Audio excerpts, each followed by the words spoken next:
नमस्कार, मैं ज्योति पांडे स्वागत करती हूँ आप सभी का लाइव टीवी समाचार लोकतंत्र की आवाज में, जिसमें हम आपको दिखाते हैं हर क्षेत्र की जुड़ी कुछ महत्वपूर्ण खबरें। तो चलिए शुरुआत करते हैं कुछ खास खबरों से। भागलपुर स्थित प्रधान डाकघर में अखिल भारतीय डाक कर्मचारी संघ ग्रुप सी का त्रिवार्षिक प्रमंडलीय खुला अधिवेशन का आयोजन किया गया। उक्त अधिवेशन में डाक कर्मचारी संघ ग्रुप सी संगठन की कमेटी को समयानुसार निरस्त कर अखिल भारतीय डाक कर्मचारी संघ के अध्यक्ष चंद्रशेखर मंडल, उपाध्यक्ष घनश्याम शाह, सचिव अजय आजाद, सहायक सचिव पंकज कुमार यादव, कोषाध्यक्ष जुनेद अख्तर सहित 15 सदस्य कमेटी का गठन किया, जिसमें अधिवेशन के मुख्य पर्यवेक्षक उपेंद्र कुमार तिवारी, सर्कल सचिव पटना आरपी प्रसाद, डाक अधीक्षक भागलपुर सहित काफी संख्या में डाक कर्मचारी मौजूद थे। अधिवेशन के दौरान सर्कल सचिव पटना उपेंद्र कुमार तिवारी ने जहां सरकार द्वारा चलाए जा रहे सभी योजनाओं को धरातल पर उतारने की बात कही, वहीं डाक कर्मचारी की समय पर बहाली नहीं किए जाने को लेकर आम लोगों तक लाभ पहुंचाने में कर्मचारियों की कमी खलने की भी बात कही गई है।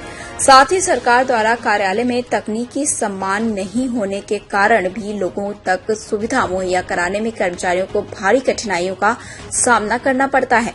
वहीं अधिवेशन में भारत सरकार से उक्त सभी तकनीकी सुविधा मुहैया कराने की मांग की गई है। भागलपुर से लाइव टीवी समाचार के लिए संवाददाता विवेक कुमार की खास रिपोर्ट। अखिल भारतीय डाक कर्मचारी संघ ग्रुप सी भागलपुर प्रमंडल का अधिवेशन का कार्यक्रम है। ये एक संगठन का रूटीन कार्यक्रम है। हर 2 साल पर जो है सो यहाँ कर्मचारी मिलते हैं और अगले सत्र के लिए नए कर्मचारियों का चुनाव करते हैं।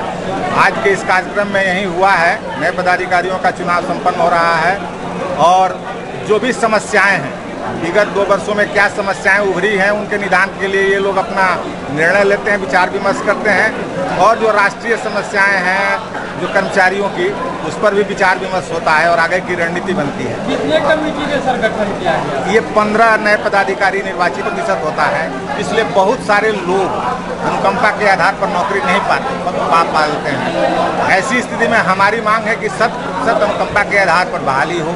डिपार्टमेंट ऑफ पोस्ट के भीतर भी बहुत तेजी से बदलाव हो रहा है, लेकिन बदलाव का ज़्यादा असर कर्मचारियों पर पड़ रहा है।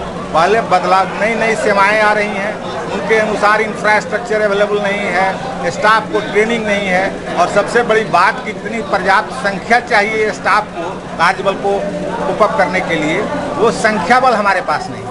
इसलिए जो सुविधा हमको जनता को जिस तरह से देना चाहिए वो नहीं दे पा रहे। जैसे हमारे कंप्यूटर और इंफ्रास्ट्रक्चर पुराने हैं, नेटवर्क नहीं है, नेटवर्क का प्रॉब्लम रहता है, तो बहुत सारी दिक्कतें हमारे स्टाफ के सामने आती हैं। तो हमारी मांग है कि हमें प्रॉपर ट्रेनिंग दिया जाए, हमें सफिशिएंट इंफ्रास्ट्रक्चर दिया जाए और हम काम करने के लिए तो देश में सबसे ज़्यादा दक्षता रखने वाले कर्मचारी हैं। इसलिए अगर सब कुछ हमारे लिए अनुकूल होगा तो जनता की सेवा करने में कहीं कोई दिक्कत नहीं है। एक और भी बात है कि जितनी सेवाएं लाई जा रही हैं, उन सेवाओं में कर्मचारी यूनियनों के साथ कोई वार्ता नहीं होती। काम तो करना है कर्मचारियों को और इन्हें विश्वास में नहीं लिया जाता है। एक तरफा जो भी निर्णय लिए जाते हैं, हमारे ग्रास रूट पर काम करने में वो अनुकूल है कि नहीं परिस्थितियाँ, इस पर विचार नहीं होता।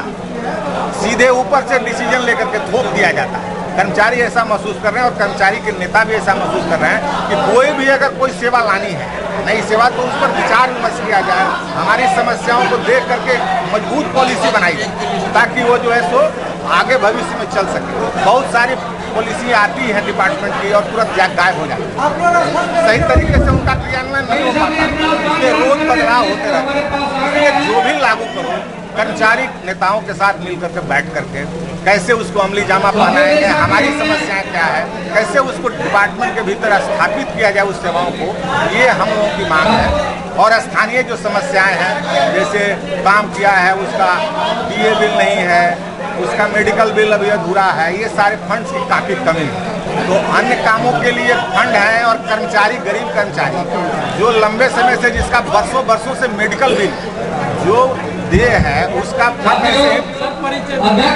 मेरा परिचय उपेंद्र कुमार तिवारी, मैं यहाँ का प्रांतीय सचिव हूँ अखिल भारतीय डाक कर्मचारी। हमारे साथ फिलहाल खबरों में इतना ही। आगे खबरों का सिलसिला लगातार जारी है, तो देखते रहें लाइव टीवी समाचार लोकतंत्र की आवाज।